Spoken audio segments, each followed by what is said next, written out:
Hello दोस्तों, स्वागत है आपका अपने ही यूट्यूब चैनल किस्से कहानियों की ऑडियो लाइब्रेरी पर। आज की कहानी का नाम है बिल्ली रानी बड़ी सयानी, हुई भला क्यों चूहा खानी। तो चलिए शुरू करते हैं आज की कहानी। सभी जानते हैं कि बिल्ली की भनक पाते ही चूहे राम कितने ही वीर, कितने ही अकड़बाज क्यों ना हो, 9 2 11 हो ही जाते हैं। आखिर हो भी क्यों ना, बिल्ली तो उन्हें देखते ही अपनी पुरानी दुश्मनी जो निकालने लगती है। मगर ऐसा हमेशा नहीं था। एक समय वह भी था जब दोनों दोस्त हुआ करते थे, साथ साथ खेलते खाते और मौज मस्ती करते थे। यह उस समय की बात है जब ऋषि मुनि जंगलों में रहकर वेद शास्त्रों का अध्ययन और उपनिषद पुराणों की रचना करते थे। उनके आश्रमों में चूहे, बिल्ली से लेकर हिरन, मोर, खरगोश, गाय, बकरी, सिंह तथा अन्य वन्य पशु पक्षी निर्भय होकर विचरण करते थे। आपस में कोई किसी से ना तो डरता था और ना कोई किसी के प्रति शत्रुता का भाव मन में रखता था।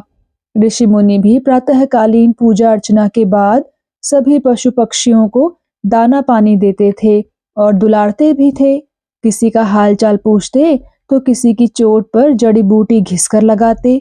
सब पशु पक्षी भी उन्हें अपनी अपनी वाणी में अपना दुख दर्द सुनाते।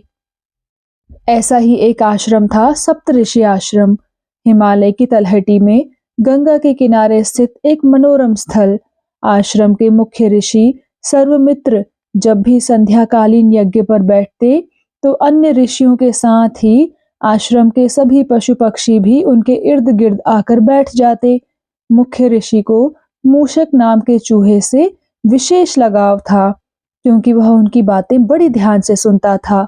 जबकि कट्टो बिल्ली बड़ी चंचल थी। यज्ञ के समय भी उसका ध्यान इधर उधर ही लगा रहता। वह 2 मिनट भी चैन से नहीं बैठ पाती थी। जरा भी गुस्सा होती तो अपना मुंह अपने ही हाथों से नोचने लगती या अपनी पूंछ काटने लगती। इसलिए उसका नाम कट्टो बिल्ली पड़ गया था। एक दिन मुख्य ऋषि सर्वमित्र ने सोचा कि क्यों ना सभी पशु पक्षियों की परीक्षा ली जाए।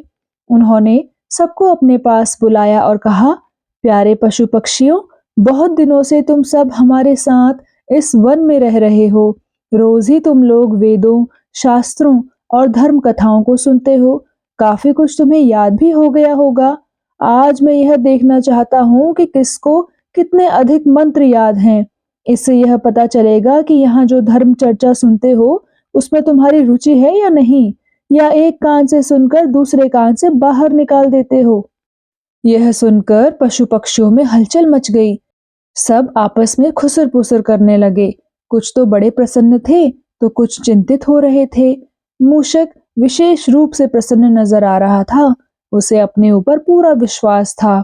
वह सोच रहा था, आज तो मैं मैदान अवश्य मार लूंगा और गुरुजी की दृष्टि में और ऊपर उठ जाऊंगा। उधर कट्टो बिल्ली काफी परेशान नजर आ रही थी। वह तो वेद पाठ के समय जाने कहाँ खोई रहती थी। फिर भला उसे मंत्र सही सही कैसे याद रहते। वह बार बार दूसरे जानवरों पर झुंझला पड़ती थी। फिर शुरू हुआ परीक्षा का दौर। एक एक करके सभी पशु पक्षी ऋषि के सामने आते और अपनी अपनी वाणी में मंत्रोच्चार करते। कोई 15 मंत्र सुनाता तो कोई 20, तो किसी को 10 ही याद होते।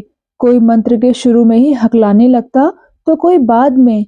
कोई अपनी सुरीली आवाज में गाकर सुनाता तो कोई कर्कश आवाज में। लगभग 1 घंटे बाद मूसक चूहे की बारी आई। उसने शुरू से अंत तक सभी मंत्र सुना दिए। ऋषि उससे बहुत प्रसन्न हुए और उसे शाबाशी दी। फिर बारी आई कट्टो बिल्ली की। उसने भी मंत्र सुनाना शुरू किया, पर वह बार बार बीच में ही अटक जाती थी। जहां भी वह अटकती, मूषक उसे पूरा कर देता। 1 2 बार तो कट्टो ने यह सहन किया, लेकिन जब बार बार ऐसा होने लगा तो वह बुरी तरह से चिढ़ गई और मंत्रों को बीच में ही अधूरा छोड़कर मूषक के पीछे दौड़ पड़ी। ऋषि ने उसे रोका, पर वह न मानी और मूषक के पीछे दौड़ती चली गई। मूषक तो बच निकला, लेकिन उसी दिन से बिल्ली और चूहे में बैर ठन गया और वह बैर तब से आज तक चला आ रहा है। तो दोस्तों, जान गए ना आप कि क्यों बिल्ली और चूहे में ऐसी दुश्मनी है। कैसी लगी आपको ये कहानी कृपया कमेंट सेक्शन में आकर जरूर बताइएगा। मैं मिलूंगी आपसे ऐसे ही किसी और कहानी के साथ। तब तक के लिए धन्यवाद।